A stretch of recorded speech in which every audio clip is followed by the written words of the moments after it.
Yo les postos, c'est Sacha, bienvenue dans cette nouvelle vidéo. Je vous rappelle que vous avez toujours moins 5% avec le code promo Sacha10 sur tous les maillots de foot, les bas et les survêtements et les maillots NBA de tous les championnats européens et tous les maillots de NBA avec le site Champions 11. Donc voilà, moins 5% les postos, livraison gratuite, profitez-en. Et voilà, tout sera en bas, en lien en description. Voilà les postos, profitez-en. On va parler aujourd'hui d'un joueur, Steve Mboué, la nouvelle merveille du football camerounais, porte-étendard de la Fondation Samuel Eto'o, meilleur joueur U17 de la dernière CAN de la catégorie. Steve Mboué est l'un des joueurs les plus attendus des prochaines années. Ce numéro 10 à l'ancienne, au parcours atypique, a la particularité d'avoir été entraîné par sa mère et a déjà fait quelques essais en France du côté du Paris Saint-Germain, de l'AS Monaco ou encore du TFC à Toulouse. Portrait donc un petit peu d'un joueur qui a tout pour réussir dans les prochaines années. L'histoire est toute sauf anecdotique. En avril 2019, le Cameroun est sacré champion d'Afrique U17 face à la Guinée. 0-0, victoire 5-3 au tir au but. Contrairement à ce que l'on pourrait penser, il ne s'agit que du deuxième titre continental dans cette catégorie, contre 5 en CAN avec la sélection A, qui intervient 16 ans après le premier de la génération Alexandre Song et autres Stéphane Mbia. L'événement est donc considérable dans cette terre de foot qui n'est plus que l'ombre d'elle-même depuis une quinzaine d'années, et ce malgré une Coupe d'Afrique des Nations remportée en 2017. Les Lions indomptables tiennent donc une génération dorée qui ne demande qu'à briller dans les prochaines années. Et pour mener cette équipe vers les sommets mondiaux, le Cameroun s'est trouvé un nouveau crack, non pas Etienne Eto'o, qui, comme tous les jeunes expatriés camerounais, n'a pas eu le droit de disputer le mondial sur décret présidentiel, mais plutôt Steve Mboué, sacré meilleur joueur de la CAN U17, meilleur buteur de la campagne qualificative avec 4 buts, ce milieu offensif de 17 ans, a donc confirmé lors du tournoi en étant sacré meilleur jeune joueur du continent africain. Si Mboué, 1m83 pour 70 kg, s'est marqué, ce dernier brille aussi et surtout par sa technique. Et le jeune crack camerounais étale tout le bagage d'un numéro 10, percussion, dribble, qualité de passe et une certaine facilité de balle au pied, sans autant d'atouts qu'il a à sa disposition pour percer au plus haut niveau. Entraîné par sa mère à Yaoundé au Cameroun, d'autant que Steve Mboué possède un avantage et pas des moindres, le soutien de sa maman et sa mère n'est pas n'importe qui au Cameroun. Régine Mboué est la première capitaine des Lions indomptables. Mieux, elle préside et entraîne l'AS Azur Star de Yaoundé, une sorte de centre de formation qui évolue en 5e division. De quoi surveiller la progression de son jeune fils qui rêve de suivre les pas de son grand frère Stéphane Zobo, parti en Europe du côté du TFC, évoluant avec la réserve en attendant de faire ses premiers pas avec l'équipe première.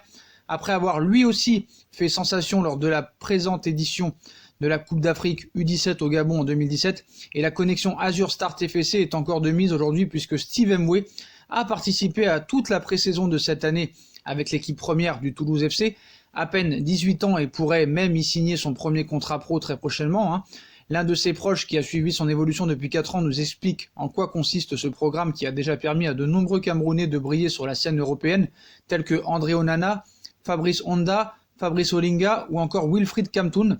Il faut savoir que Steve Mboué et son frère font partie de la première vague de joueurs qui ont bénéficié du nouveau programme de la Fondation Samuel Eto'o, qui consiste à faire partir des joueurs en stage ou en essai des jeunes joueurs camerounais à fort potentiel à partir de l'âge de 15 ans. L'objectif étant qu'ils puissent commencer à avoir une idée du monde professionnel, s'adapter aux règles et aux exigences du football européen, tout en corrigeant leurs carences et lacunes liées à leur formation en Afrique, nous explique-t-on. En face à face contre Ben Arfa au Paris Saint-Germain, on a pu le voir, et ses incursions dans différents clubs européens tels que le Paris Saint-Germain, Monaco, le Racing Club de Lens et le TFC l'ont forcément aidé et guidé dans sa jeune et prometteuse carrière, comme nous l'explique cette personne qui a accompagné Steve Mboué durant ses essais européens. Depuis notre premier voyage, Steve m'a toujours surpris par sa maturité et sa détermination. J'ai toujours été émerveillé de voir un enfant de 15 ans se lever 2 fois par jour de sa propre initiative pour aller courir ou travailler en salle. Je dis bien tous les jours. Cela démontre déjà le côté travailleur du joueur. Avant de livrer une petite anecdote sur le bref passage de Mboué au Paris Saint-Germain, lors de son essai au Paris Saint-Germain, Steve a commencé le premier jour avec les U17, puis avec les U19 avant de se retrouver moins d'une semaine après le début de son essai en face à face avec Hatem Ben Arfa lors d'une opposition de la réserve contre les U19 du Paris Saint-Germain. Il avait à l'époque seulement 15 ans, ce qui montre son potentiel et sa marge de progression.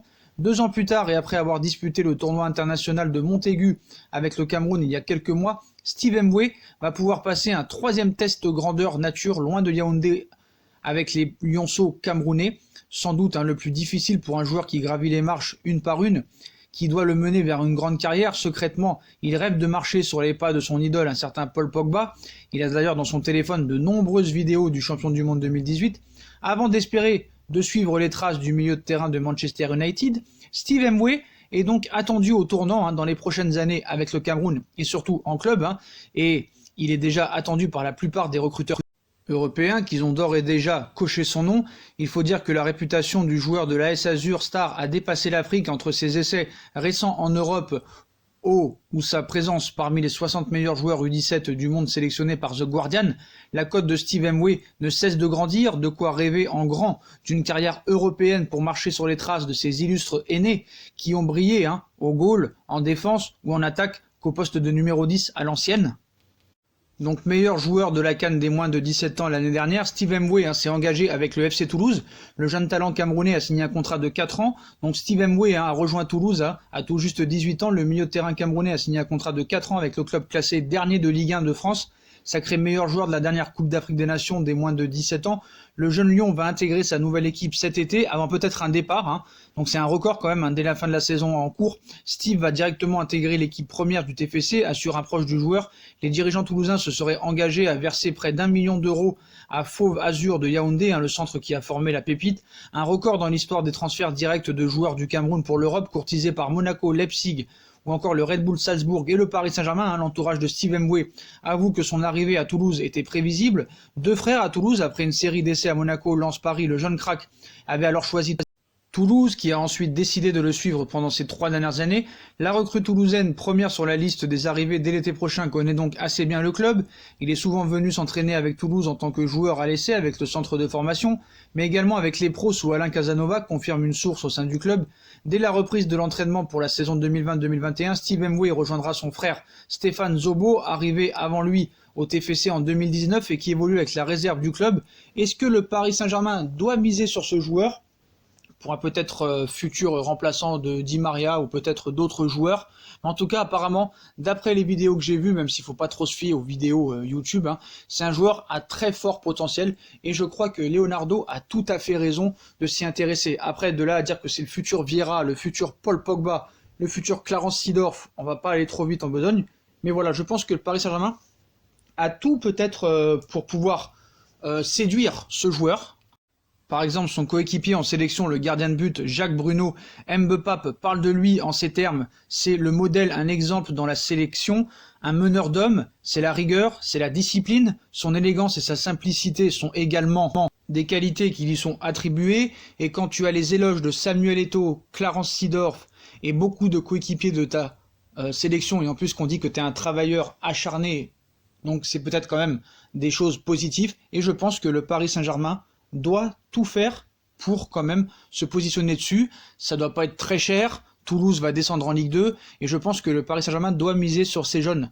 Kwasi, Aouchiche, Kay Ruiz, maintenant peut-être Steve Mwé et peut-être d'autres joueurs qui vont arriver derrière. Voilà, c'est peut-être ça qu'il faut faire maintenant au Paris Saint-Germain. Faire confiance aux jeunes une bonne fois pour toutes avec les problèmes financiers qui vont arriver, le fair play financier qui normalement ne va pas être suspendu. Je pense que Paris maintenant doit changer sa politique. Donc c'est bien de faire venir des stars, mais maintenant Paris doit peut-être se concentrer sur les jeunes et recruter des jeunes. Je pense que Paris doit faire cela. D'ailleurs, petit point faible quand même, quelques mois après avoir remporté la Coupe d'Afrique des Nations des U17, il dispute la Coupe du Monde des moins de 17 ans qui se déroule au Brésil. Lors de cette compétition, il joue 3 matchs avec un bilan peu reluisant de 3 défaites. Mwé reçoit sa première sélection en équipe nationale camerounaise avec les A lors d'une victoire 2-1 en match amical contre la Zambie le 9 juin 2019. Voilà, palmarès, un vainqueur de la Coupe d'Afrique des moins de 17 ans en 2019 avec l'équipe du Cameroun des moins de 17 ans, élu meilleur joueur de la Coupe d'Afrique.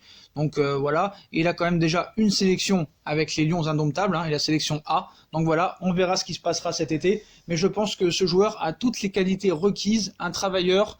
Donc je pense que Paris quand même doit vraiment se positionner sur ce joueur. Voilà les postos, donc comme d'habitude, dites-moi en commentaire ce que vous en pensez, je compte sur vous pour bombarder la barre de like, voilà, on like, on partage, on commente, on s'abonne, on active la petite cloche pour être tenu au courant des vidéos qui vont sortir, on me rejoint sur mes différents réseaux sociaux, Instagram, Facebook, Snapchat, Twitter, ainsi que sur Utip si vous voulez aider à faire évoluer la chaîne en regardant les pubs gratuitement ou en faisant un petit don, voilà les postos, n'hésitez pas aussi à vous abonner à ma deuxième chaîne YouTube No Feeling, et je vous rappelle, moins 5% sur le site officiel Champions 11 avec tous les maillots disponible, voilà, faites-vous plaisir, voilà les postos, voilà, moi je vous souhaite à tous une bonne continuation, prenez soin de vous, et à très vite pour une nouvelle vidéo les postos, tchuss.